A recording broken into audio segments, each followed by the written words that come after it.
Next on the Worcester News tonight, could Central Mass be dodging a bullet when it comes to the upcoming weekend storm? And all eyes in Massachusetts on Governor Baker tonight as he gives the state of the state. Good evening, thanks for joining us. I'm Tim McCone. Governor Charlie Baker addresses all of Massachusetts tonight as he gives his first State of the State address.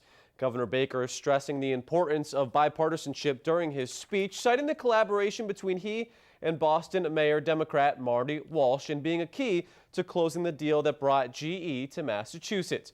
Baker hitting on a number of topics throughout his address, including the opioid epidemic, the registry of motor vehicles, and improvements to the T. A million people ride the system every day to get to work, school, the grocery store, and back home. They need the T to work, and they need it to work well. That's why we're doubling our capital investment to the system's core infrastructure to $1 billion, and it's why $90 million was invested on strategies and equipment that will allow the T to battle whatever the curveballs are that are thrown this winter by Mother Nature. Now, earlier in the week, we thought the MBTA would need to utilize some of that new equipment for a storm this weekend. Several states along the East Coast are still preparing for potential blizzard-like conditions, but the storm's not expected to bring a lot of snow to Massachusetts. Our Andy Madison has a look at this weekend's storm. There is snow on the ground in Worcester, and some are hoping Mother Nature doesn't add to it this weekend. I don't like the snow. I don't like driving in it.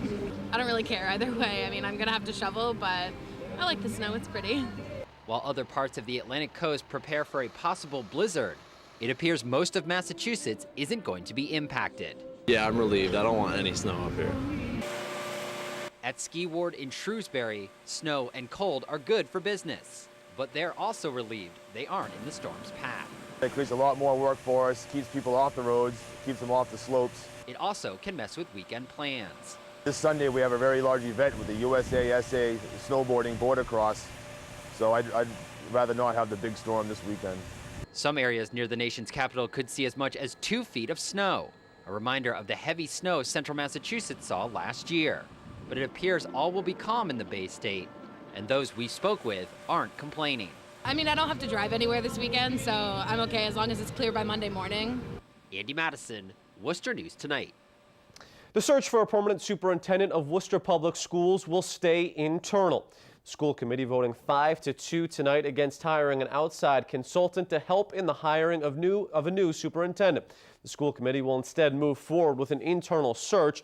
It's set to start immediately. Mayor Joseph Petty and school committee member Jack Foley were the two dissenting votes. The school committee did use a national search firm when it hired former superintendent Dr. Melinda Boone. And more kids are graduating and staying in Worcester Public Schools. That's according to a report released today. The State Department of Elementary and Secondary Education releasing graduation and dropout rates Thursday. Worcester had 121 dropouts in grades 9 through 12 for a rate of 1.7%. That's the lowest dropout rate for the city in 2 decades and lower than the state average of 1.9%. The school also has a graduation rate of more than 80%. On this side, I think we're doing a fantastic job. And when we look at, compare ourselves to other urban districts of similar composition, you look at Boston, Springfield, Fall River, New Bedford, or Lowell, we continue to have the lowest dropout rate. So our efforts, again, are paying great dividends because of the focused strategies that we have put into place. It's the first time Worcester's graduation rates have been above 80%.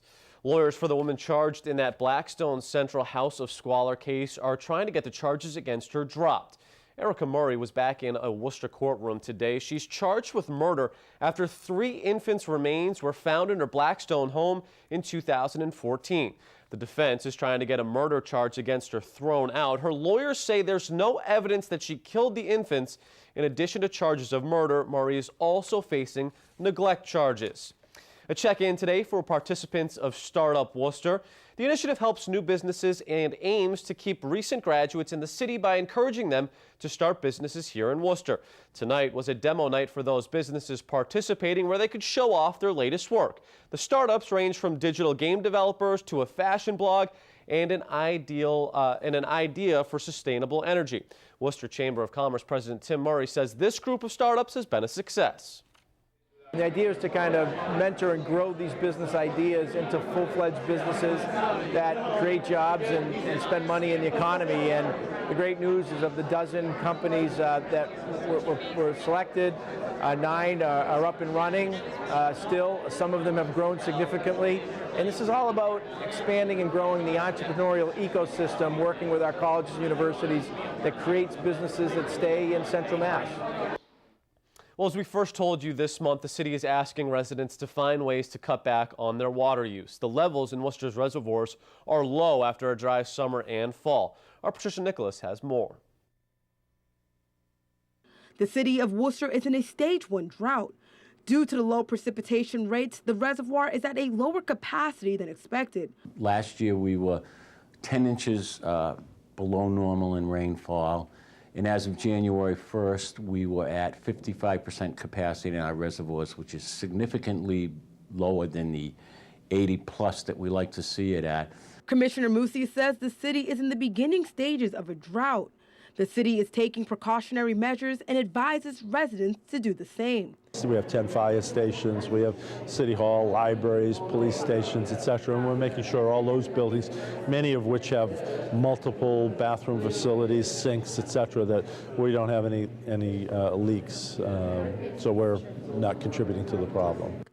The city says if the reservoirs don't have enough water, Worcester would have to buy water, which would cost more than $1 million a week. It's good to try to conserve now and minimize the impact on our reserves. The city has posted helpful tips on their website. Some include not letting the water run when brushing teeth and fixing leaks in homes. People would be shocked to know how much it costs you in terms of water if you just have a small leak under your sink or your toilet or somewhere else. Patricia Nicholas, Worcester News Tonight. Well, it was a hit over the summer, and now the city is expanding its Recreation Worcester program to after school. Recreation Worcester ran for 5 weeks over the summer with more than 1,500 kids taking part in the program that ran across multiple city parks. The after-school program is also free and open to all students in grades 3 through 12 who attend any school in Worcester. Kids will be provided with a snack, and the program will include art, music, exercise, and even homework help.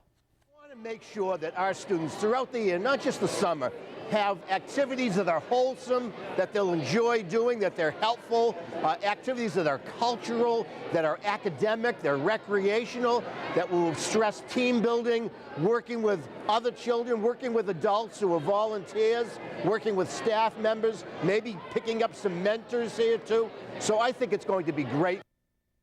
Recreation Worcester will start February 1st and run through May 26th at 5 schools across the city.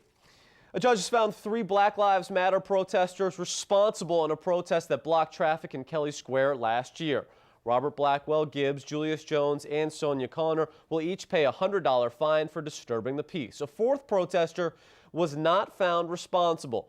They were among a group of 40 people who back in January of 2015 protested near the 290 entrance at Kelly Square, calling attention to the killings of black males by police officers. A toddler in Worcester who was hospitalized after appearing lethargic may have suffered a drug overdose. Police had to use Narcan on the 15-month-old boy. This all happened last week on Wellington Street in Worcester. This, according to Telegram and Gazette. The child so far has not tested positive for illegal drugs. The parents are not facing charges at this time. This is the same apartment where 2-year-old Gigi Brown died back in September. The families are not related.